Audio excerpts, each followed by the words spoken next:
love it. Hello, Michelle. How are you today? I'm doing so well. How are you doing?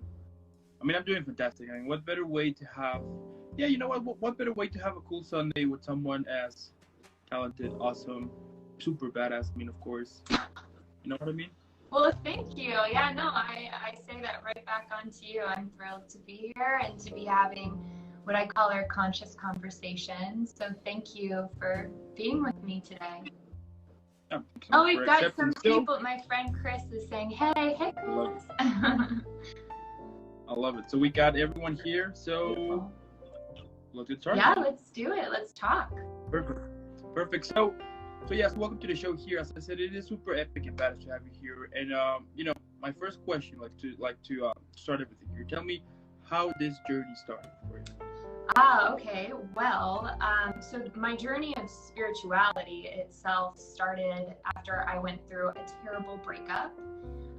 And then I moved to a brand new city, Los Angeles, from New York. And then my best friend died. And so I was like hit one after the other with some pretty big stuff. And that was happening during what is called a Saturn return, where in astrology, Saturn takes 28 years to make a full rotation. And when she returns back to her original placement in your birth chart, she creates all sorts of havoc. And they say that before you start your Saturn return and after you finish it, you're a completely different person. And so through that process, I was really like a diamond, forced under a lot of pressure in order to release a lot of what was holding me back from my authenticity. And I've been able to step forward since. So Jerome passed away, and then I went through I wasn't able to find a job, and I was struggling financially. It was just kind of one thing after another that brought me to the lowest of lows. And then I found who I truly am. I started to take courses with mentors of mine that I found really inspirational. All of this was spiritually based. We are all spiritual beings. And I started to play with my gifts, my psychic gifts, my mediumship gifts. So then I got certified in mediumship, in Reiki, channeling, so many different techniques. I also studied the sound bowls, the alchemy crystals, singing bowls, and the gong. So yeah, it's been like a full journey spiritually. And then with music, I've been singing since, I came out of the womb. So my voice has always been of the utmost importance to me in my journey, and I've implemented it throughout everything that I do. Wow. now that's a journey over there. Wow. Thanks. Like the thing that the thing that I admire and the thing that gets my attention is that like during that process that you were being through very like dark times, you managed to always keep up. I mean, it's hard, of course, and sometimes it can be like super overwhelming, right? But the fact that you managed to stay strong and you managed it, and here we are now. I mean, I'm speechless already. That is really cool. The fact that you put you focus all of that, all of those bad moments, and you basically kind of that fuel you up to where you are right now. Absolutely. I dealt with in my late 20s, early 30s, I finally opened up about a sexual assault I had experienced in my early 20s, and I also was dealing with like some alcohol abuse. So I had a lot of work to do on myself, and I went very deep into my shadow. But the thing is now I work very heavily with men and women who've experienced trauma, and I'm so grateful for everything that I went through, because I was able to triumph over it, to move back into my body, because I disassociated for so long. And my course that I offer is called Victim to Victor, and it's an 8-week course where we really go in and we work with you from the ground floor, and we get you moving through a lot of the trauma that's stuck in your body, because we hold on to trauma for lifetimes. it's called ancestral trauma, and it's buried in our body in different places, and our body thinks that it's safer to hold on to it, so it grips this trauma instead of releasing it. So my job is to go in and to help my clients release that trauma through a bunch of different techniques with mediumship, as well as with my music healing technique that I created called musical alchemy activation. Yeah. That is amazing. I'm already speechless. But you know, it is really cool the fact that you are helping people, because I do think that, like, whenever you are through a bad moment, you know, it can be sometimes tough. The fact that that basically what I'm trying to say here is that it's hard. Like, when you're having like a very bad moment here, it's hard for you to understand that there's someone out there who is having like the same feeling as you. You know, like, we tend sometimes to say like, no, I mean, you don't know what I'm feeling. And then you would say like, I can totally understand what you're feeling. You're like, no. So the fact that you are like working with that, because also like having very deep traumas, I mean, it is tough to kind of get them out, you know, and it's challenging at the same time, because if you don't put work to it, those traumas at the end, they become they plague you. They hold on. You get locked into what are called patterns and loops. And these patterns and loops, they're passed down from generation to generation. Oftentimes, that's why you see, if your mother is abandoned by her mother, she will then abandon you, right? Like, it comes down the family line. And so my job is to go in and break those patterns and loops, because it's something that I am actively doing. And so we teach what we know and what we've overcome. And so those are things that I am actively doing. And it's a lifelong journey, right, of healing. We're not just healed and then it's done. It's an entire lifetime. Yeah, it's a process. Yeah, I do understand that. I mean, it's not like today I'm feeling bad and tomorrow I'm fresh and new and you begin. You know, like it does take like a lot of time, and sometimes years even, for you to start to kind of catching up and for you to start working those moments that they just block you. And as you just mentioned, the fact that sometimes those traumas and those bad moments there are like blocking you for you to start something that you do like, you know. Absolutely. Or you do, or, you know, basically things like that. Yeah. So what I teach is that so we have a chakra system, which is basically just talking about 7 different areas of energy within your body.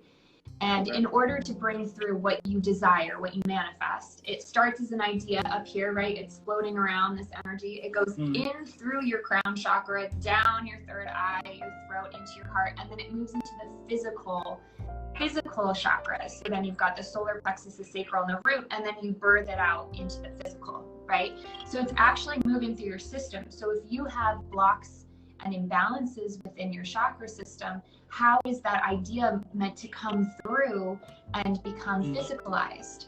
It will. It may just take a really long time if you aren't clear. So when we get ourselves clear and clean energetically, it leaves room for these beautiful manifestations to come in and be birthed. Wow. Okay. I mean, this is really cool. I love it. And yeah, so basically, so you're a multi-dimensional medium and a musical healer. So multi-dimensional is because I tap into multiple planes of consciousness. So it's not just your past loved ones. Like, I tap into all your guides and angels, wherever they may be in whatever dimensional realm. Yeah. As long as it is a high vibrational realm. I work really hard on. I had a spiritual awakening recently on health and the body and what you're putting in the body and the energy that you are getting out of your body. So it's like this in and out. My vibration has to be of a certain caliber in order to get that high vibrational information. So it's constantly me figuring out new ways of keeping my vibration as high as I can, sustained as long as possible. So I'm always doing shadow work to release those lower level energies so that I can get a little bit higher up to bring in that knowledge and that channeling. That is amazing.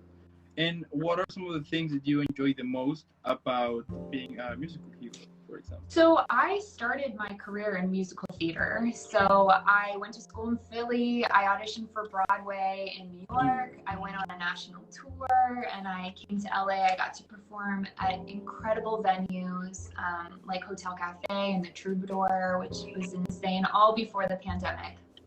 And then the pandemic hit, and everything started rearranging for me. My desires and what I felt was important shifted. I think that happened for all of us, right? During the pandemic, we just like changed our perspectives on what we care about because we realized how precious life really is. Yeah. And so I wanted to be more of service. And so I wrote a musical that I'm turning into a movie right now. So I'm moving through that process. I'm working with a composer and bringing my team together, and that's been really, really powerful. And I laid my song bowls underneath the songs in the musical because when you play music, scientifically, it has been shown through experiments that our DNA actually shifts and changes, which is really cool. So you play one of my bowls with a set intention, and it actually shifts your vibration. It changes your cellular structure. And so I started playing with that idea with putting it under like pop music. And so that's what I've done with the musical is I place this, so you literally come in as one person and then you leave as another. And it'll start as a film and move into a stage performance. And this is one of 4. So there's more coming. This is, you know, a lifelong venture of mine. Wow. But then as I started working with the bowls, because I'm a medium, I was able to tap in to my guides, and they taught me a musical healing technique that I use on people to help release that ancestral trauma, any karma that's ready to go, lower level energies and entities, because we actually get entities and attachments on our energy fields so much more frequently than we talk about. In horror films, it's been made out to be quite scary, right? To have a negative energy attached to you. But nothing can attach or be on you unless you have given permission through your higher self. And these energies just come in and attach themselves in order to help you learn lessons. Sometimes we need these other energy beings in our field in order to experience certain situations. And so when those situations are ready to be released, I come in and I release them. So I do a lot of entity removal as well. And then just bringing massive light to the body, because where there is light, darkness cannot exist. And so also, light is so healing. Light and love is so healing to the body. It's able to help it regenerate. Because when we have an energetic block, it shows up physically. And so that's when we start getting like, you know, a heart attack. We get a heart attack because our heart chakra is imbalanced energetically. There's so much sadness, disappointment, grief, mourning that's stuck in the heart. Those emotions being suppressed. The only way for the body to get your attention is to then give some kind of physical ailment. So a heart attack will come. And so people try and fix the physical, but really it started emotionally and energetically. So when we fix that, and then we work with Western medicine, at a certain point, we do need to work with doctors in order to help with the physical ailments. But side by side, the two really help to heal and regenerate the body, bringing in that light and that love. And my bowls help me do that. I also sing with my bowls. So I bring in angelic light language, and the angels are all around me. I work with the angelic realm. That is amazing. Wow, I love it. I love all of it. And you know, it is so interesting that during the whole pandemic, I mean, more attention to what we feel inside was highlighted. You know, that we started to, like, more and more studies started to show that even though that you were working at home, or at everything was transitioned to online and things like that, they were like stressed over there, you know, that people were starting to get more depressed because of the whole isolation and everything. So it is really, it is interesting, the fact that now they're starting, that we are starting like to put more attention to it, you know, like more attention to our body from the inside, you know. Like one of the things that the other day I was checking is that apparently usually more people died on Monday. Wow. You know? Yeah. And most of those deaths are caused due to heart attacks. You know, and that basically got my attention. I was like, well, it kind of makes sense. I mean, if you think about it, because it's Monday, it's the start of the week. Yeah. You know, so it's a full circle. You finished a week, and then you start a new one. And if you're having a job or if you any type of activity that you hate, you know, once you realize that, oh, you know, it's Monday again, I need to do it. I mean, it is very stressful, and the fact that now is highlighted that, hey, I mean, maybe you can look amazing from the outside and you can pretend that you're super healthy from the outside, but from the inside you're told, I mean, there's like a huge work that you need to put on, right? And the fact that you are dealing with that is amazing, because I do have discovered that sometimes if you put like more attention to what's inside of you, you also get the chance to know more about yourself, and at the same time you get the chance to fix things that they were always there, but you just got used to them, you know, like it's like you got used to something broken, and now that you managed to fix it, it even feels strange, you know, like something is actually fixed from the inside, and it's so interesting. And that's why we put ourselves in patterns and loops of our parents. So say you have an abusive relationship with your mother or your father, and then you end up getting in a relationship with someone who's abusive. Well, you attracted that because it's like energy attracts like energy, but also because it's what's comfortable for you. It's what's familiar. You grew up in that energy. And so even though it's bad for you and it's toxic, you bring it in and you embrace it because it feels like home. So then becoming aware that that is your pattern and your loop, you're then able to break it. And this is about us becoming more conscious of the things that are going on. And you talk about going inwards. Well, everything that's showing up externally outside of you is just because of the things going on internally. So the more work you do inside, the better your external experience becomes. And then there is also, there's a poem by Rumi where the poet talks about how emotions are visitors. They come in and then they leave. And we have this perspective of what a good emotion is or a bad emotion, when actually these emotions are just energy, and energy just is. There is no good or bad. The only reason why there is a good and there is a bad is because we put our perspective on it. I believe this is good. I believe this is bad. And so when you get emotions like the bad emotions of being upset, sad, disappointed, angry, frustrated, when those come up, a lot of us go, nope, sorry, don't want to deal with it, and we stuff it down. But what Rumi says is we need to invite them in, because they will create the sweetest void for magic to come in. When we experience a low, it's actually an initiation into a higher level of consciousness. When we experience a challenge, we are being initiated into another part of our lives. And it's clearing the way, sometimes painfully clearing it away, in order to bring in something incredible. And so anger is one of the top causes of illness. It's one of the main reasons of disease. And so when we don't want to experience anger, we are actually bringing illness upon ourselves. And so the more that we release the anger, and it's important to direct it, right? We don't want to direct it at our loved ones. But even if it's like turning on a song and dancing it out and screaming into a pillow, like get that energy up and out, go for a run, like just release that energy. Sorry, I went on a long ramble there on no, but I love it. No, but I mean, I love all of this, because it is true. I mean, like the fact that, I mean, it is normal, right, to feel anger here and there. That's normal. But the important here is to focus it on something positive, you know, because I do believe that when you turn into bad habits to release anger, it's basically the same thing. I mean, you're just like fueling more the anger, right? Like, for example,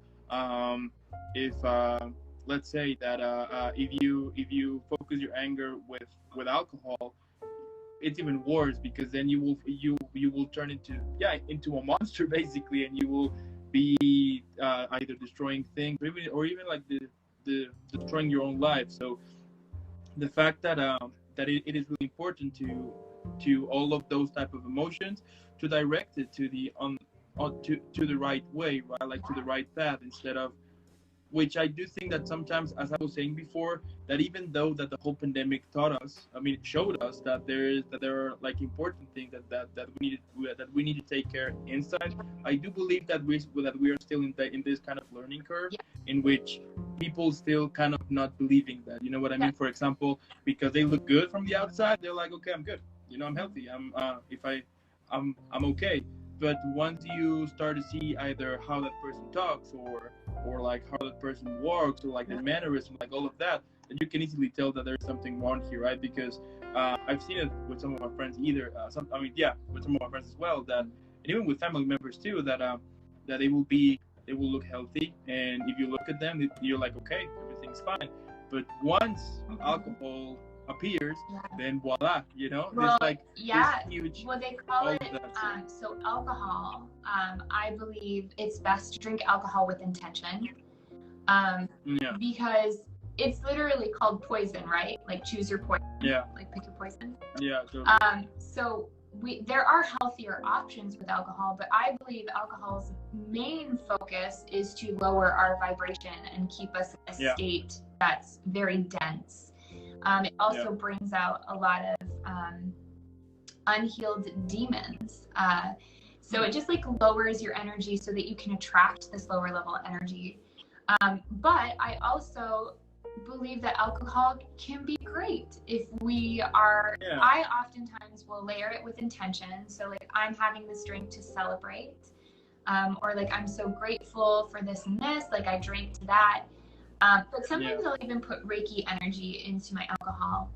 But a lot of the times I've just become very intentional, and I don't drink that often, because it is, it really does lower your vibration. And they say for readings, so when I do sessions with people, I think it's disrespectful personally to do any kind of drug, any kind of numbing, any kind of alcohol, before you do a session, at least 24 hours beforehand, because it lowers your vibration and it prevents you from reaching those higher levels of consciousness. And I know for myself, one of my main talents is clairvoyancy and being a clairvoyant. And so if I have had alcohol, it makes me fuzzy and I'm unable to really attain that level of clarity that's needed, and that is owed to the people coming to me for guidance and information. So I think alcohol can be great with intention, sparingly, but I've seen it do a lot of damage. And that's one of the traumas passed down from ancestor to ancestor, from generation to generation, is alcohol abuse. And it's so interesting that during the pandemic, liquor stores were kept open as a necessity. And I just think that that's really laughable, you know, because it lowers your vibration and keeps you in a state of numbing, instead of doing that internal work and really looking at yourself, you know, looking at the darkness that's within all of us. We all have darkness, right? Yeah, absolutely. And you know, like something interesting, for example, that happened to me, you know, as a personal experience. I mean, back when I was 18, or 20. I think I was 20. Yeah, I was 20. I was working in this nightclub, right? I mean, I was a DJ, and from Wednesday till Saturday, I was nothing but drinking throughout like those days. You know, it was a non-stopping cycle of drinking, and even my friends back then, they were like super happy because they knew that if they want to party and alcohol, I got everything free for them, right? So during that time, I was getting surrounded with lots and lots of people here and there. But the thing is that I was dealing depression at that moment, because a friend of mine that I knew some years before committed suicide. And when I found out, instead of releasing it, I just kept it to myself, you know, because to some family members and friends, I didn't say anything because I was like, it's like my thing, so I just kind of So the problem was that once you mix it with alcohol, there was a time in which like I do believe that sometimes you need to really hit rock bottom to finally kind of understand what is like the whole stake here, right? So I did hit rock bottom, and after that, I mean, even though that it was like my worst time ever, that basically helped me to understand a few things here and there and to kind of work it out. And I do drink, of course, but as you mentioned, I mean, if it is like celebration or probably a couple of beers with some friends, sure, why not? But that's it, like not like getting yourself loose and be like, I'm gonna finish until the next day and not stopping drinking over and over, because at the same time I do hate when I don't remember anything. So like I do prefer to and I think just drink a couple of beers. I think we're creating higher vibrational alternatives. There are organic and sustainable wines that are available. I do think that there is high vibrational tequila available, but for the most part, I've limited all of that, and I work with a lot of people who've dealt with alcohol abuse because it's more about habit, right? It's like smokers. When they get in the car, they roll the window down, they want a cigarette. So when you want to watch a game, you have a beer, like these are habits that we're breaking. These are cycles. And when we become aware and we're like, wow, my body is craving that, then you go, wait, why is my body craving it? What am I suppressing that I feel I need this? And then habits take, 2 weeks to break. So you start with breaking the habit, and then it's a prolonged, I went 10 months sober to break my habits with alcohol, and it very, very much helps because I needed an extended period of time in order to understand, at the end of a busy day, I want a glass of wine so that I can numb out. Now, why is that? Oh, because I'm working a 9 to 5 and I'm miserable right now. And so then I shifted that, right? I'm no longer working 9 to 5, and I have changed my perspective on the work field in general. I think 9 to 5s will eventually dissipate because it's unproductive and it keeps humans in this cycle, right? It's just like Monday through Friday, 9 to 5, I'm working, and then you're worked so hard that by the time you get home and you make food, all you really have time for is to watch an episode of TV, drink some alcohol, and fall asleep. And then you do it again, and you live for the weekends. So it's no longer keeping you in the now moment. And what the pandemic did is it showed a lot of people there's more to life. You don't need to be in this routine. There are other ways, creative ways to make money. And money is just an energy exchange, right? It's just an energy here. You get this money for giving me this service. And so even our relationship with money is shifting as a society. I mean, we're so far in debt at this point that it's going to have to change. Everything's kind of crumbling, and we're in the Great Awakening, and we're about to see some pretty interesting stuff in the next couple of years before we fully move into what's called the Age of Miracles, or the Age of Aquarius, which we entered into back in December of 2020. So now we're just starting to get our footing. We need to see over the next 5 to 10 years, things are really going to crumble and fall. And then we're going to rebuild bigger and better than ever, moving into a higher level of consciousness that's called fifth dimensional consciousness, 5D energy. Yeah, which does make a lot of sense that since the pandemic until now, I mean, like all of the things that we've been through, like with the COVID, and then some the problems with Ukraine, and then the food shortage, weather modification. We've got all but something that I mean, I don't know if it's true or not, but I have also kind of have this feeling that people is like, after the pandemic, I've noticed that people is angrier. You know what I mean? Like you can, like, I was the other day talking this with a friend of mine. Like if you think about it, like all of the things that have happened recently after the pandemic has been, from shootings, like continuing happening, to war, to crime here and there, like the crime, like to like all of this is like people is like like angry to all of that, and it is awful, and also like it is interesting, like when you go outside your home.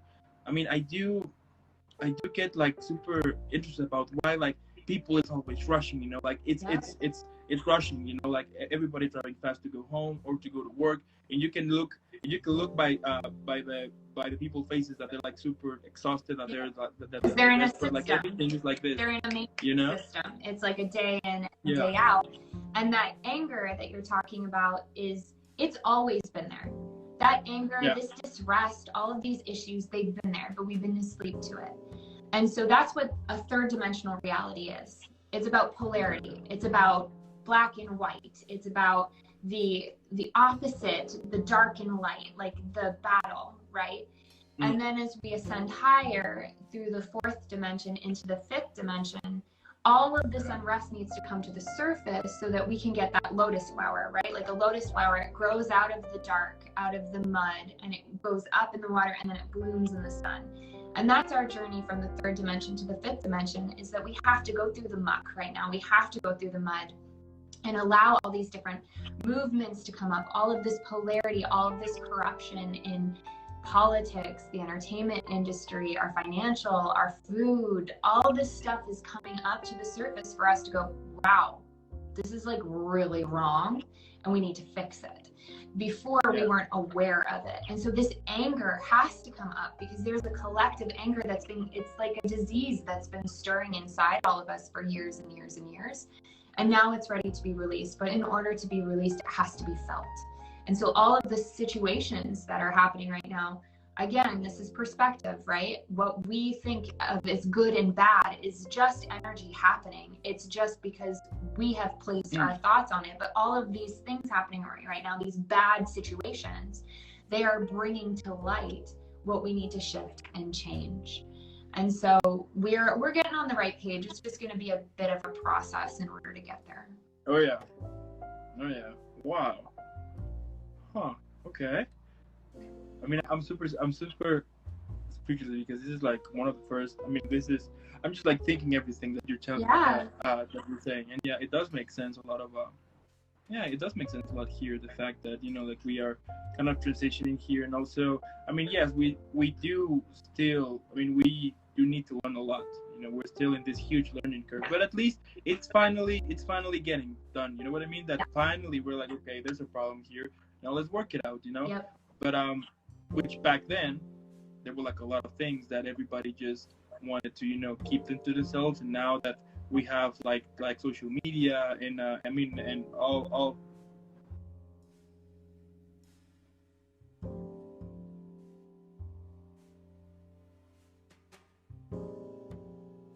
dang it, can you see me now? Oh wait, hold on a second, you froze.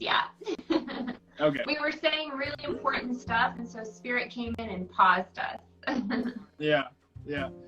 So what I was saying here, that it is so interesting now, the fact that we are working on problems that back then we knew they were, but we wanted to just kind of look the other way, pretend that there's nothing happening. Yep. We were our consciousness was different. We were lower in consciousness. There was a shift in the universe that is causing a higher level of awareness. And so if people right now are feeling extra tired and getting sick more often, or feeling like headaches, these are ascension symptoms. These are symptoms that are coming up because we're moving through this process. And things are going to get better. They're 100%. And we've already won. We won the battle. It's happening. It's just that there is a process to getting to that. But in order, what do they say? When you're going through hell, just keep going. I believe that was Winston Churchill. And you just have to keep going. You go through, and that lowest of low that we're talking about is an ego death. That's when we have this death of what we thought reality was. They call it the Maya, the illusion. The illusion fades, it dissolves, and then all you're left with is what really is. And then you start building on that and who you truly are, waking up to how powerful we are. So many of us have forgotten how powerful we are. We've lived many, many lifetimes on this planet and many others. We've studied in a ton of different dimensional realms. We've been with the angels, we've been with the fairies. We've had many different experiences, and now we're calling upon those in this very important lifetime. This shift from the Piscean age into the Aquarian age, from the third dimensional reality into the fifth dimensional reality. And it's a really special time to be alive. And that's why I wrote this musical. The musical itself is about a young woman's spiritual adventure, and it leads her on this fantastical journey to a hidden alien civilization just in time to save humanity from an evil that has chased her lifetime after lifetime. So it's like this epic fantasy adventure, but then it's also bringing in a lot of the stuff that's happening nowadays that people can relate to. It ties childhood fairy tales to the disillusion of the illusion, the Maya that we are currently living in, the Matrix system. And it's done so with song, really beautifully, if I do say so myself. But then also it's meant to encourage other people if they have an idea, get it out into the world and just go and do it. Like when I was given the idea of a musical, I was like, what? Like, that's so much work. How am I supposed to do that? And Spirit and my guides and angels have been there with me the entire way, with helping me create the musical and come up with a format, writing each of the songs. There was a massive amount of trust that had to come with that. And now there's this trust of, okay, so I've created it, now what? And so now I'm members, who are meant to be in this with me, team members are starting to get brought toward me. Financials are becoming more apparent and coming in order to bring this to fruition. I trust that Spirit will help me get it there because it's in service and it's meant to help a lot of people. And the musical itself is meant to help you transition from third to fifth dimension, but then also to show you that anything is possible. Because when we were kids, we believed in magic, and then we were told it doesn't exist, grow up. Yeah. And now we're starting to realize, oh wait, that was wrong. Who told us magic wasn't real? It is real. It's every day can be magical if you choose to see it that way. And that's why it's so important not to be in a 9-to-5, because you're so constricted that it doesn't allow the magic to come in and being in that cycle and that pattern in that loop. Now we can find magic in a 9-to-5 job, but when you're so structured, it makes it hard for the universe to come in and fill the gaps. So if you're in a 9-to-5 job, finding the freedom within that job, within your day, in order to allow in these magical happenings, because when your schedule is more flexible, you can experience freedom. Yeah, that's true. And something interesting is that, for example, I do work in I do have a 9-to-5. I mean, I need to pay bills, right? But it is so interesting that normally when I'm there, I just at some point, whenever for example, doing the podcast, it is doing this. It is something that I basically love here. So even though that when I'm there, I'll still be thinking okay, what if I do this instead of that? And I carry with me always kind of a notebook, because I'm the type of people that if I get an idea and if I didn't write it, it's gone. Yep. Right? So I need to always keeping on track here and there. Yeah. Yeah. Well, they talk about how ideas are actually entities. They're actual little beings. And so they come to you, and then if you claim them, they'll stay with you. But if you aren't open to the idea, it'll go to someone else. So it's important that you write them down, because they're like, hey, Dan, we're here for you. And then by writing them down, you claim them. You're like, okay. Elizabeth Gilbert, the writer, talks about this, how she had an idea for a book and life happened and she didn't get to writing it. And she was at a talk back or some kind of conference where she was up on stage with another writer, and they exchanged a hug or a kiss. And then it came out that woman that Elizabeth Gilbert had hugged and welcomed on that stage ended up writing the book that Elizabeth Gilbert had initially wanted to write but never went forward on. And Elizabeth Gilbert explains in Big Magic, she's like, it transferred in the kiss. That idea, that entity knew that she wasn't going to get to it when it needed to be released. And so it left her and went to this other writer who then took it on and released it. So if we don't claim these ideas and fully move forward with them, they will move on to another person, because these ideas are meant to be experienced. And Big Magic is lovely if you've never read it, by Elizabeth Gilbert. Oh, yeah. Wow. I love it. I love all of this. Now, like, tell me, let's talk about 300 feet. Yeah. Tell me, like, where the idea to create that came from? Yeah, so it's my spiritual awakening. And then it's about this civilization called the Lemarians. And the Lemarians were said to be on this planet 4.5 million years ago. And then about 12,500 years ago, the continent of Lemuria and Atlantis, if you've heard the tales of Atlantis, they both sank into the ocean. And the Lemarians knew that this was going to happen, and so they were able to transfer a lot of their records, technologies, and 250,000 Lemarians underground to a hidden civilization called Telos, which is located in Mount Shasta in Northern California. So Mount Shasta is real. It's a place in Northern California, and so it's rumored that these Lemarians live underground. Now, I've been to Mount Shasta. It's incredible. It's like, it's heaven meets earth. Like, it's the place where the divine and the earth realms are fully linked and together. It's actually an intergalactic hub where different dimensional planes can come and visit. And you can feel that energy when you pull up to Shasta. And so I learned all of this, and I was like, that's so fascinating. And I woke up one morning and I had this voice in my head. I'm clairaudient as well. And it was from the high priest Adama from the Lemarians, and it said, "You will tell our story." And I was like, oh, the musical is about the Lemarians. So I use children's fairy tales, Hansel and Gretel, The Wizard of Oz, and Alice in Wonderland, to tell my story and the story of the Lemarians. And it's really, I'm excited to bring it to people. It's my child, it's my baby, right? I've worked on it for the last 2 years, and it's starting to really come into the physical now. And I'm really proud and happy that I get to do it. I love it. Wow, that is so amazing. And tell me, like, where the inspiration comes from when you are in this process of creating music? Like how you usually get inspired? So back when I was 27, I started doing yoga, and it opened my channel. And I noticed that before and after, it was very different writing styles, right? So like before yoga, I wrote one way. After yoga, I wrote another. And I realized, oh, I'm bringing in a higher level of consciousness when I open my channel. So I started being more intentional about that.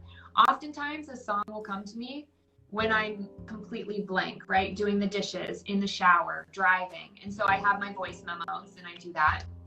But then also for the musical, there were some songs I built over the last 2 years. They were songs I've been singing at Hotel Cafe, the Troubadour. When I played the Troubadour, I had 5 songs. I was opening for my good friend, Lucy Walsh, who's amazing. And the booker was like, "Are you singing 300 Feet?" Which is like a Disney song that I'd written. And I was like, "No, I'm not singing my Disney song here. Like, I'm a real artist. I'm not going to sing that song." And he was like, "I'll give you 6 songs if you sing it." So I sang it at the very end of my set, just my guitarist and I sang it. And it was everyone's favorite song. And my music manager at the time was like, "You know, you're writing a musical, right?" I was like, "Oh, okay." And so that, it started the journey. And so then I went and I looked at all the songs I'd written over the last 2 years about all of the hardship I'd been through, all of the sadness, the grief, the ego death, the shadow work. And I started to arrange them. And I was like, well, here's like a story. And so the first act is really a lot about my life. And then the second act is very much bringing in this Lemurian energy, and it's very Wizard of Oz. Yeah, it's been a 2-year process of building music, but opening the channel and just allowing in what's meant to come in, and trusting. Trust is so big. That is amazing. Now, what motivates you? You know, we all have those days, right? And we want to quit. You know, we we do think, I mean, we get inside into this toxic bubble, I would say, which is always super easy. But on your case, what usually pulls you out of it so you can continue on this amazing epic journey that you are creating it? Thank you. That's a great question. So instead of ignoring that I am feeling a certain way, because before I'd be like, no, push through. And now I go, okay, something wants to come out. There's an emotion that's here that needs to be released. So I'll go for a long drive. I'll go to the beach and sit with the ocean. I'll go into meditation. I'll drive to like Ojai, which is just, an hour and a half north of here. I have different, I'll go home for the weekend and see my family. Allowing that emotion and honoring that there are cycles. So there's something called human design, which there are, I believe it's 4 or 5 different ways that each of us run our energy.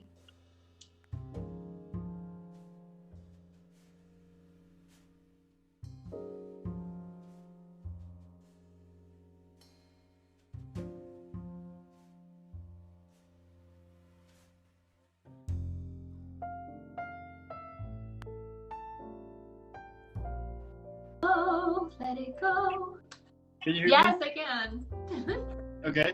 Can you repeat back what you said, because it got cut out? Yeah, so human design is like astrology. It's similar, where we each have an archetype. And so I'm what's called a manifestor. And a manifestor is 8% of the population, and they work in giant bursts of energy. So like I'll have like 4 days of being really productive, and then I have like a week of not. And so but when I am productive, I get more done than people do in like 2 weeks, right? So because that's how I run my energy. So knowing your human design is really important to understand the way that you work. And with the musical, there's definitely times when I'm meant to be writing and times when I'm meant to be growing. And I've really started to honor that and to trust myself and my body and to trust my guides, my higher self. I will know when it's time to write. It comes in and I'm like, all right, gotta do it now. And it's this burst of energy. And so that's really, when you know, you know. Yeah. Wow. And what can we expect from you in the future? Magic. Yeah, I just started, it's called The Light Codes, with 2 good friends of mine, Gail and Tawny, and we're actually having a live event here on Tuesday for the full moon. We do full moon ceremonies. Again, we're called The Light Codes, and we're a sound healing trio, and I bring in music, I sing.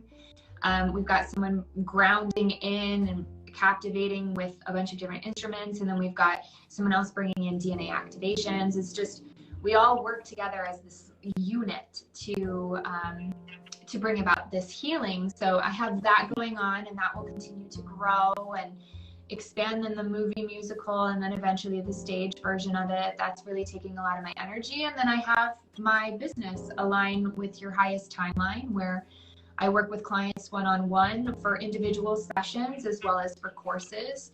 And this stems from, anywhere from mediumship, tarot, and musical activations, as well as that course that I was talking about, the Victim to Victor.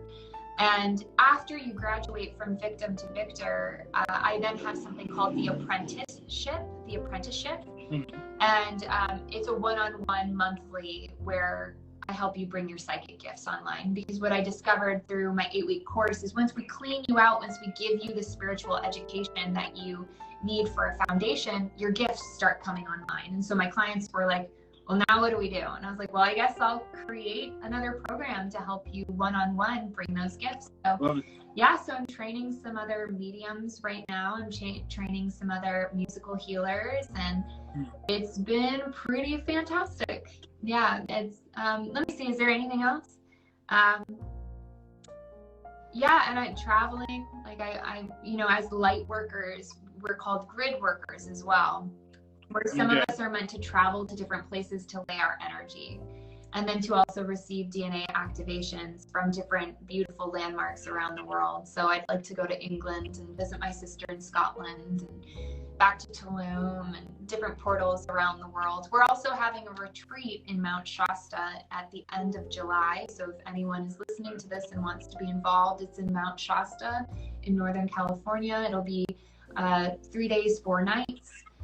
So please contact me if that's something you're interested in, as well as my course, Victim to Victor, the 8-week course where we move through your chakra system and bring your gifts online and release all of that trauma. And then look out for 300 feet, because that's going to be pretty spectacular. Wow. I mean, if I would have to say, I mean, you're basically dropping the mic. You're very sweet.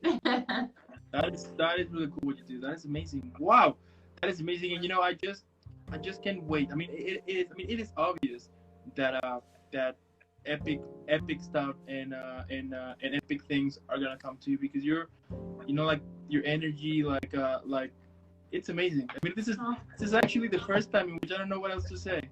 Huh? Okay. Thanks. I mean, it's amazing. I love it. I just can't wait for it, because we do need more people like you, and the fact that you are putting attention to a problem that was always there, and you are working on it, and you are actually doing it, and that results to it. I mean, that is amazing. That is really amazing. And yeah, I can totally say that what you do is magic, and that is amazing, and that's epic. That's really that's awesome. And now I don't know what else to say. But well, we'll have to also have another conversation in the near future and Sounds talk like a about plan. all of this stuff and how it's come to fruition. That is amazing. And also, I want to thank those who are watching this right now. If you're watching this either later here on Instagram, or probably later on YouTube, or if you are on your way to work or walking with a dog or whatever you're doing and you're listening to this, make sure to follow Michelle. Normally what I would say is for you to put pause and then go follow her. Yeah. I mean, let's make her viral. I mean, let's make sure everybody knows about her. Hashtag Team Michelle, because she's awesome. She's badass. And before I send you off, I need to send you off properly with an epic send off. If you have seen some of my episodes before, you know exactly what is about to happen. But if not, then I can surprise you. So I love that. So let me show you. I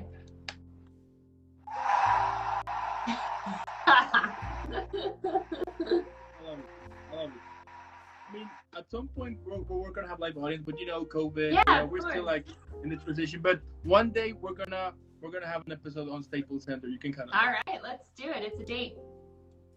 Sounds like a plan. In the meantime, again, thank you so much. Have an epic Sunday, an epic week, and nothing but epic stuff to you, because you totally deserve all of the greatness and epicness. What you're doing, it's amazing. Thank you. And yeah, and I'm serious. After 342 episodes, this is the first time in which I don't know what the hell to say. So I want to thank you for this. Keep killing it. Keep being awesome. And I'll see you in the next one. Yeah, I'll see you at the next one. Thanks, Dan. Bye.